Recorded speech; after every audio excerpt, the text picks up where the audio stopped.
우선 요 프린트를 한번 여러분 봐주시기 바랍니다. 여기 집합이랑 명제는요, 뭐라고 해야 될까? 약간 수학에서 문법 같은 그런 단원이야, 문법. 그래서 여기를 좀 외워야 돼. 거기 집합이란 무엇인가?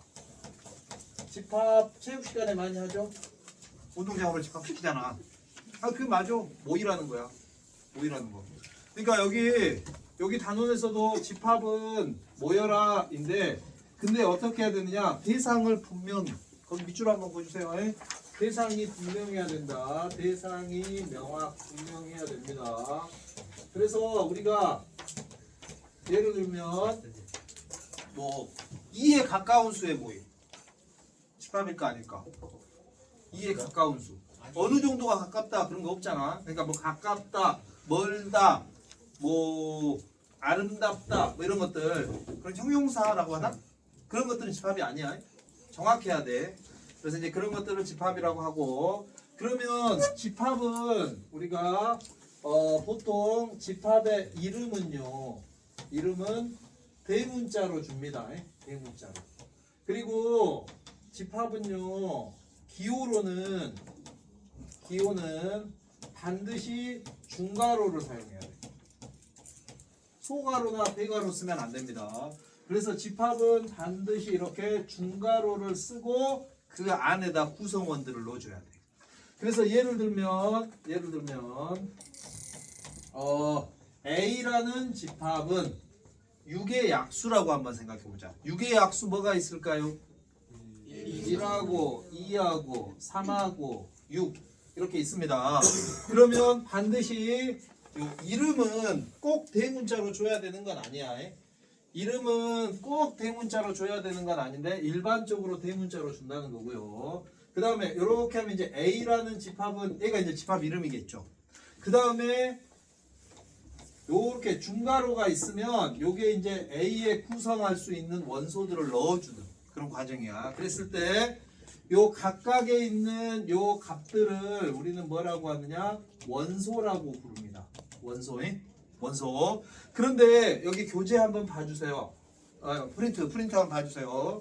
거기 프린트에 소괄호 2번, 문제 1번의 위에 보면 원소가 엘리멘트래. 그래서 그 앞 글자 이자를 가지고서 우리가 이렇게 표현을 해. A라는 집합은 2를 원소로 가지고 있어요, 안 가지고 있어요? 가지고 있죠. 그래서 A라는 집합은 2를 원소로 갖는다. 이렇게 옛날에 썼대, 사람들이. A라는 집합은 2를 원소로 갖는다. A라는 집합은 그러면 4는 원소로 갖나요? 아니에요. 4는 원소로 안 갖는다. 이렇게 썼대. 그랬더니 너무 폼이 안 나. 그러잖아. 뭔가 없어 보여. 수학적이지 않은 것 같아. 그래서 사람들이 연구를 했대. 그래서 약속을 했대. 뭐라고 했느냐? 1은 A의 원소이다. 이렇게 쓰기로. 진짜. 그러면 딱 어때? 이렇게 쓰면 오히려 별로다. EA 스포츠, 피파 온라인 막 이런 거 생각나잖아. 그런데 이렇게 딱 했더니 어떠냐? 와, 이거 수학 같아. 뭔가 수학 같지 않니? 그래서 사람들이 야, 바로 이거야 해가지고 이렇게 썼답니다. 그러니까 이거는 원소의 앞 글자를 기호화시킨 거야. 원소의 앞 글자 2를 뭔가 있어 보이게 우리한테 만들었다 정도로 생각해. 그럼 이제 보통 우리가 읽을 때 요거 뭐 삼지착, 뭐 포크 막 여러 가지로 부릅니다. 그런데 이자 원소의 앞 글자를 원소 이제 기호화 시켰다. 그러면 4는 어때요? 4는 A의 원소가 아니다. 이렇게 해주면 되겠지. 4는 A의 원소가 아니다. 그래서 여기에 여러분이 여기 1번을 한번 봐주시기 바랍니다. 1번. 그러면 이 기호는 원소를 나타내는 이 기호는 어떻게 쓰기로 약속되어 있느냐? 반드시 오른쪽에는 집합을 직접 적어도 돼. 아니면 집합의 이름을 적어도 돼.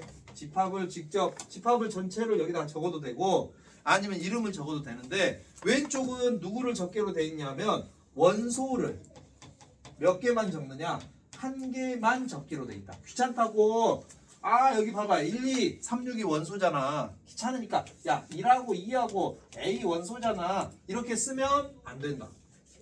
이렇게 쓰면 안 돼. 몇 개만 쓰기로 약속되어 있다고요? 하나만 쓰기로 약속되어 있어. 옛날 사람들이 약속해버렸습니다. 혹시 귀찮아서 앞으로 이렇게 쓰고 싶으면 자기가 전 세계에서 제일 유명한 수학자가 되면 돼. 그 다음에 애들 싹 모아. 야 앞으로 이거야. 그렇게 해서 약속이 되면 그 다음부터는 이렇게 쓸 수 있다. 아직은 어떻다? 원소를 한 개만 가져다 쓴다. 숫자에 한 개만 가져다 쓴다. 자, 그 다음에 이제 거기 그러면 이렇게 지금 원소가 몇 개죠? 몇 개야? 4개. 4개. 이런 것들을 우리는 앞으로 뭐라고 하느냐? 유한집합이라고 부릅니다. 원소가 4개인 것 유한집합. 그러니까 유한이라는 건 한 개가 있다는 얘기입니다. 그러면 예를 들면 이런 게 있습니다. B라는 집합은 B는 어떠냐면 자연수의 집합이야. 그러면 자연수의 집합은 원소가 1도 있고 2도 있고 3도 있고 4도 있고 끝이 있을까 없을까? 없어요. 끝이 없겠죠. 그럼 몇 개야? 셀 수 없다. 그러죠. 모르죠. 이런 걸 우리는 뭐라고 하느냐? 무한집합 이라고 부릅니다. 무한집합. 그러니까 원소가 엄청 많아. 무슨 집합? 무한집합. 원소가 개수가 딱 셀 수 있어. 무슨 집합? 유한집합. 그 다음에 여기에는 지금 여기 공식은 뭐 세부적인 내용은 좀 뺐거든. 그냥 꼭 알아야 되는 것들만. 그래서 우리가 집합의 표현법이 있습니다. 표현법. 이거는 그냥 듣기만 해도 돼. 뭐 들어보면 당연한 이야기야. 집합의 표현법이 있는데 첫 번째로 뭐가 있느냐? 원소 나열법. 원소 나열법이라는 건 뭐냐 하면 여기 있는 것처럼 A라는 집합은 1, 2, 3, 6이야. 이렇게 적어주는 것. 이걸 우리가 원소 나열법 이렇게 불러요. 원소 나열법. 그 다음에 두 번째로 뭐가 있느냐? 두 번째로 조건 제시법. 조건 제시법은 말 그대로 직접 원소를 안 찾아주고 뭐라고 하냐 학생들한테 야 네가 찾아 이렇게 네가 찾아 이렇게 알려줘. 그러면 어떻게 하느냐? A라는 집합은 집합기였습니다. 그 다음에 요렇게 씁니다. 앞에다가 문자를 하나 적어. 문자 어떤 문자를 적어도 상관없는데 보통은 X라든가 A라든가 이런 걸 적어. 그래서 읽을 때 A는 X바 이렇게 읽으면 돼. 그러면 이게 의미하는 게 뭐냐? A라는 집합은 X에 해당하는 값을 원소로 갖겠다. 그리고 여기다가 이제 조건을 적어줘. 조건. 뭐라고 적느냐? X는 6의 양의 약수. 이렇게 적어주는데요. 그때 중학교 때는 약수 그냥 6의 약수 그러면 1, 2, 3, 6이었잖아. 6의 약수 1, 2, 3, 6.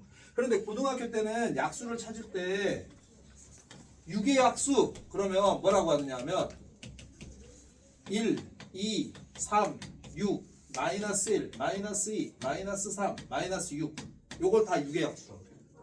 왜요? 그러니까 중학교 때는 자연수 범위에서 찾으면 고등학교 때는 정수 범위에서 찾아. 정수 범위에서. 범위를 더 넓게 잡는다는 거야. 그런데 모든 단원에서 또 정수에서 찾는 건 아니야. 그래서 여러분이 문제를 읽다 보면 어떤 때는 양의 약수라고 하고 어떤 때는 그냥 약수라고 적혀 있어.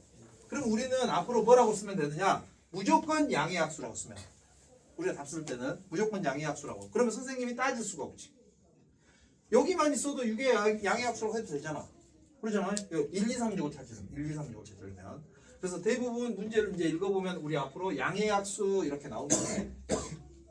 그래서 이걸 우리는 조건 제시법이라고 합니다. 조건 제시법은 읽을 때 A는 X바 그러면 X의 여기 봐봐. X는 누구라고? 6의 양의 약수. 그럼 X가 될 수 있는 수는 누구 있어? 1, 2, 3, 6. 직접 우리가 찾는 거야.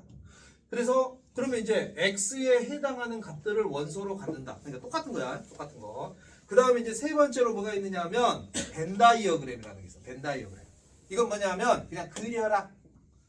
어항이 있습니다. A라는 어항이 있는데요. 여기에 물고기가 있습니다. 1번 물고기도 있고 2번 물고기도 있고 3번 물고기도 있고 4번 물고기 4번 없는데 6번 물고기도 있고 이런 식으로.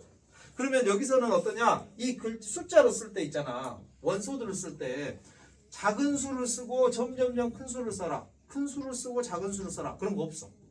쓰고 싶은 대로 마음대로 쓰면 돼. 마음대로 해. 마음대로 순서 같은 거 상관없어. 그런데 이제 어떠냐? 채점하는 사람들이 잘 볼 수 있도록 가능하면 정리해 주겠지. 그거는 선택사항이야. 그래서 이렇게 우리가 앞으로 집합을 표현하게 되는데요. 원소나열법 직접 적어주는 거. 조건제시법 네가 찾아라. 그 다음에 이 원소들을 풀어놓는 것. 벤다이어그램이라고 합니다. 그래서 우리가 문제 풀 때는 이 벤다이어그램으로 앞으로 많이 풀어. 예. 우리가 기억할 필요는 없어. 보고 이거 들어보면 당연한 거잖아. 원소나열법 뭐겠어? 하면 이렇게 할 수 있겠지. 조건제시법 뭐야? 그럼 이렇게 이런 거구나 알겠지. 벤다이어그램 그리란 얘기구나 알겠지. 그러니까 우리가 먼저 알 필요는 없고 그쪽에서 알려주면 우리는 이런 모양이겠구나 정도 이렇게 생각을 하는 겁니다. 자, 그래서 이렇게 우리가 원소를 찾다 보니까 어떠냐? 유한 집합. 원소 몇 개? 한 개가 있다. 개수를 셀 수 있다 없다? 있다. 무한 집합. 개수를 셀 수 없다. 그런데 여러분한테 제가 문제를 냈습니다. C라는 집합은요. X바. X는 1보다 작은 자연수. 자, 이건 집합일까 아닐까? 아니에요. 이유는? 아무것도 없어요. 유한계여야 되는데 조건이 집합이 뭐였어? 분명. 대상이 분명한 것. 자, 내가 찾으라는 게 너희들이 혼란을 주니 아니면 정확하게 내가 알려주니? 혼란이 없어요. 어떤 혼란을 줬죠? 없어요 답이. 정확하게 알려주셨어요. 정확하게 알려줬잖아. 1보다 작은 자연수가 없어요. 그러니까 있다 없다는 두 번째 문제야. 네, 1보다 작은데 자연수일 수가 그러면 없어요. 쟤는 집합 그렇죠. 맞는데 1보다 작은데 자연수일 수는 없죠. 그런데 1보다 작은이 있고 자연수라는 말이 있으니까 정확하게 없다는 걸 알았지. 혼란을 줬어. 정확하게 없다는 걸 알았어. 정확하게 없어요. 정확하게 없다는 걸 알았지. 그것도 정확한 거야. 예? 정확한 거잖아. 그래서 이거는 뭐냐? 그러면 이제 이게 조건제시법이죠. 그러면 이제 원소나열법으로 쓰려고 준비를 하고 있어. 자, 조건제시법에 해당하는 원소 불러봐. 내가 이렇게 얘기하고 기다리고 있겠지. 그럼 이제 너희들이 뭐라 그래? 안 써요? 없어요. 그러겠지. 그러잖아. 그러면 어때? 텅텅텅 비었죠. 텅텅텅 빈 집합을 공집합이라고. 텅텅텅 빈 집합. 그래서 교재에 보면은요, 프린트 보면 공집합이라고 있습니다. 공집합. 뭐라고 되어 있습니까? 원소가 하나도 없는 집합. 옛날에 호랑이 담배 피던 시절에는요, 공집합을 표현할 때, 자, 준비하고 있으세요. 적어요. 없어요. 그러면 이것도 옛날에 공집합의 표현법이었어. 그냥 이렇게만 써놓는 거야. 그런데 이렇게 답지에다 만약에 이렇게 적었는데 실수로 잉크가 여기에 살짝 묻어버렸네. 그러면 이거 1 아니에요 했는데 채점자가 야 이거 1 같은데? 그럼 이거 원소 몇 개야? 한 개. 그래서 야 너 틀렸네 이래버릴 수 있잖아. 그래서 앞으로 공집합은 이렇게 표현하지 않는다. 이렇게 텅텅텅 비어있다는 의미야. 공집합은 이렇게 표현하지는 않고 공집합은 어떻게 하느냐? 0도 없네. 뭐라고요? 0도 없네. 요게 공집합이야. 그런데 봐봐. 0도 없네. 0이라는 숫자마저도 안 들어왔네. 그런데 그렇게 딱 써놨더니 좀 이상하잖아. 그래서 요거랑 비슷한 글자가 없나 하고 찾아봤대. 여기서는 거짓말. 찾아봤대. 그랬더니 뭐가 있느냐? 고대 그리스 로마자 중에 요거랑 비슷한 게 있대. 그게 파이래. 그래서 요걸 읽을 때 우리가 파이라고 읽어. 그러면 이거는 전 세계인이 약속한 거야. 공집합을 나타내는 기호로 약속을 했다. 그래서 요 기호가 딱 있으면 뭐다? 공집합. 어떤 의미다? 원소를 하나도 채울 수 없는 집합이라는 약속이다. 자, 그러면 여기 보세요. 공집합에 대해서 나와 있습니다. 공집합은 원소가 하나도 없어. 근데 뭐라고 돼 있니? 유한집합이다. 그거 딱 표시해놔야 돼. 이거 외워야 돼. 공집합은 유한집합이다. 우리가 원소의 개수로 따질 때는 둘 중에 하나만 따집니다. 유한집합이냐 무한집합이냐만 따져. 둘 중에 하나에 무조건이.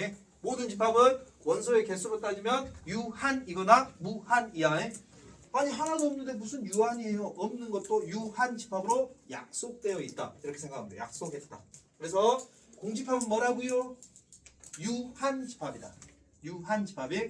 자, 그 다음에 공집합을 나타내는 기호로는 뭐라고요? 0도 없다 라고 하면 무식하다는 소리 들어.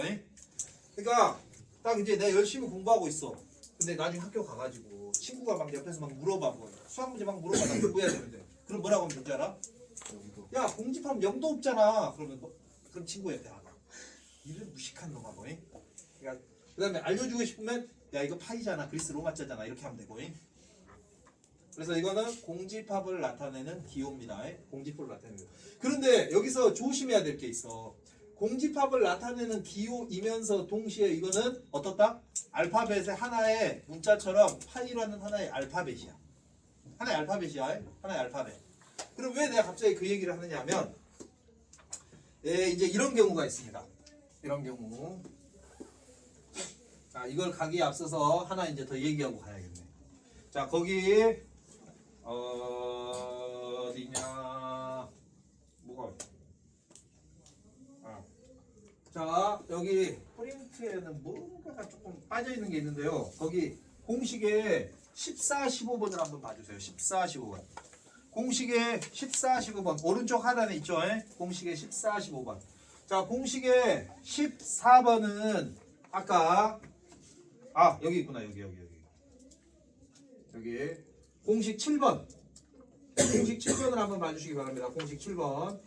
우리가 집합이란 A라는 집합이 있습니다. A라는 집합.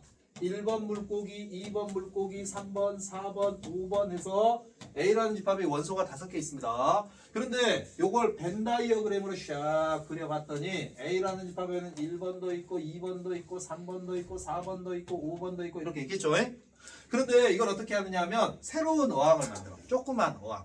그러니까 A라는 집합의 구성원으로 어항을 만드는데 그걸 우리가 집합이라고 생각하자. 집합 표시 안에다 물고기를 다시 담아. 그런데 어떻게 담을 거냐면 여기서 뜰채로 떠서 담아.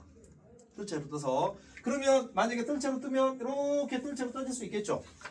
그러면 원소 누구랑 2랑 3이랑 4랑. 그러면 2랑 3이랑 4를 원소로 갖는 집합은 어떠냐 하면 A라는 구성원 안에서 만들어졌죠. 이런 걸 우리는 앞으로 뭐라고 할 거냐? 요렇게 표시를 합니다. 그래서 거기 한번 봐봐. 이건 누구를 기호화시켰을까요? 7번을 딱 보니까 앞 글자가 뭐야? C자를 기호화시킨 거야. 포함하다의 앞 글자. 그래서 이 포함되는 집합을 뭐라고 하느냐 하면 부분으로 만든 집합이다. 그래서 부분집합이라고 해요. 부분집합. 그래서 이 기호는요. 이 기호는 어떤 의미냐 하면 A의 앞으로 우리가 이렇게 얘기해. A의 부분집합이다. 뭐라고? A의 무슨 집합? 부분집합이다. 부분집합. 그래서 이 부분집합이라는 건 뭐냐 하면 A의 구성하고 있는 원소 중에 일부분으로 만드는 거야. 그러면 만약에 내가 새로운 집합을 만들었어. 근데 1하고 4하고 6으로 만든 집합이 있어. 이런 집합이 있을 수도 있죠. 그런데 이 집합은 A에 포함이 되나요? 안 되나요? 안 돼요. 누구 때문에? 6 때문에. 그럼 이건 뭐라고 하느냐? A의 부분집합이 아니다. 이렇게 얘기를 하겠죠. 부분집합이 아니다. 그래서 우리가 지금 여기 집합에서 기호로 나타내는 건 어떠냐 하면 두 가지가 있습니다. 자, 먼저 이 기호는 어떤 원소를 나타내는 기호입니다. 원소. 이 기호는 부분집합을 나타내는 기호입니다. 그래서 거기 공식에 14번하고 15번을 한번 봐주세요. 14번하고 15번이. 자, 14번하고 15번에서 여러분이 이걸 구분을 해야 돼. 14번에서는 이렇게 표시를 하고 왼쪽에 원소를 쓰는데 아까 맨 처음 시작할 때 여기다는 원소 몇 개만 쓰라고 그랬니?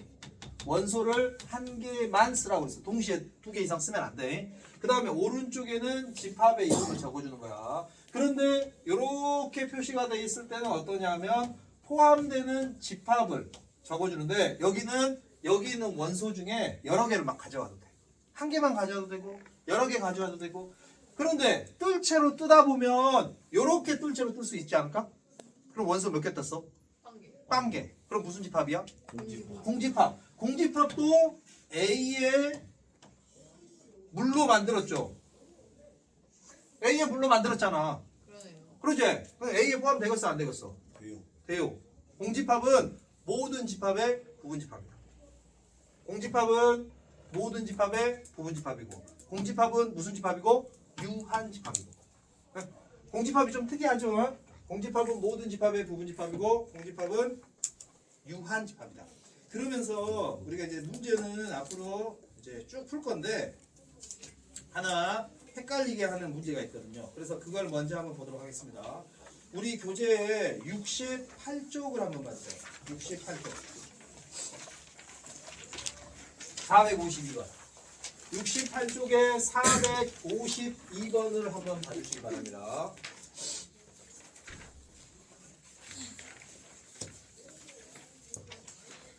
자, 우리가 이제 오늘 수업이 끝나면 집에 가기 전에 분식집을 갑니다. 예를 들어서 분식집을 가. 그래서 452번이야. 452번 문제를 한번 봐주세요. 452번은 이렇게 생각을 해줘. A라는 식당이 있습니다. A라는 식당. 그런데 A라는 식당은 어떠냐? 메뉴가 있어. 메뉴라는 집합. 근데 메뉴라는 집합에 뭐가 있느냐 하면 1번 메뉴. 좋아하는 게 뭐죠? 학생들이 좋아하는 건 떡볶이. 안 좋아하니? 튀김. 와, 뭐 무슨 떡볶이냐에 따라 다르죠. 국물 떡볶이. 아닌가? 하여튼간 자, 떡볶이가 있습니다. 그 다음에 튀김이 있습니다.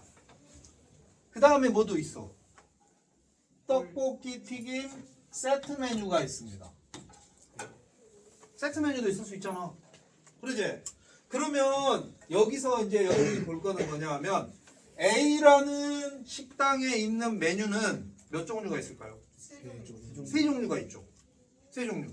그래서 A라는 식당은 메뉴가 원소야. A라는 식당은 메뉴가 총 세 종류가 있습니다. 어떤 메뉴가 있나요? 1. 자, 그러면 이쪽에 누구만 쓰라고 그랬습니까? 원소 한 개만 쓰라고 그랬죠. 그러면 1번 메뉴가 있습니다. 그러면 1만 딱 써야 돼. 여기다가 막 이렇게 집합 표시하면 안 돼. 그러면 부분 집합이 돼버려. 원소 딱 한 개만. 그러면 여기서 여러분이 기억할 건 이겁니다. A라는 집합은, 식당은 메뉴가 있습니다. 요 바깥에 보면 큰 중괄호 있죠. 이 중괄호만 A라는 집합을 나타내는 집합기호야. 집합기호야. 그러면 안에가 집합기호처럼 중괄호가 보이죠? 이거는 뭐냐? 세트 메뉴를 묶어준 건데 이거를 소괄호로 묶었으면 좋을 텐데 소괄호로 묶으면 학생들이 안 헷갈리거든. 헷갈리라고 중괄호로 세트 메뉴를 만드는 거예요. 그러면 여기 안에 있는 요 중괄호는 집합이 아니라 이거 자체를 한 개의 원소로 취급을 해줘야 돼. 그게 이제 헷갈리게 하는 거야. 헷갈리게. 그래서 여기에 원소가 총 몇 개 있습니까? 3개. 1번 메뉴 있고 또 뭐 있어요? 2번 메뉴 있고 또 뭐 있어요? 세트 메뉴가 있죠. 그래서 요 세 가지 표시는 정답이다. 우리가 거기 452번처럼 집합기호에 이용해서 이 표현을 할 때에는요. 이렇게 원소이다 라는 표시는 딱 이 세 가지만 참이야. 나머지는 다 거짓. 나머지는 다 거짓. 그러면 두 번째로 이제 뭘 만드냐? A라는 집합의 부분집합을 만들겠죠. A라는 집합의 부분집합. 그러면 부분집합을 만들 때 첫 번째로 꼭 기억을 할 건 뭐냐? 모든 집합은 뭘 부분집합으로 갖는다? 공집합, 부분집합으로 갖는다. 이거 맞는 겁니다. 그 다음에 어떠냐? 부분집합은 두 번째로 생각할게요. 부분집합은 자기만의 집합기호를 만들어. 자기만의 집합기호를 만들어. 그래서 이 속에다가 원소들을 채워. 원소들은. 자, 그러면 1번만 채울 수 있겠죠? 이거 맞아 틀려? 맞아요. 맞죠? 자, 집합기호에다가 1, 2번 채울 수 있을까요? 이거 맞아 틀려? 맞아요. 맞아요. 그러면 여기에다가 그런데 봐봐. 이것도 맞고 이것도 맞아? 들어와. 이것도 맞고 이것도 맞아? 예. 무슨 소리예요? 어? 이것도 맞고 이것도 맞니? 그러니까 이거는 여러분이 어떻게 생각하냐? 알아서 정답이 되도록 판단해야 돼. 지금 이렇게 쓰면 요 놈을 가지고 와서 적어놨다고 생각을 하는 거고요. 요렇게 적으면 우리가 뭐라고 생각해줘? 아, 1번 메뉴랑 2번 메뉴랑 가지고 왔다라고 생각해 주는 거야. 에? 그러면 요거는 맞을까 틀릴까? 맞아요. 맞아요. 요거는 누구를 가지고 왔다고? 세트 메뉴를 하나의 원소로 가지고 왔다고 생각합니다.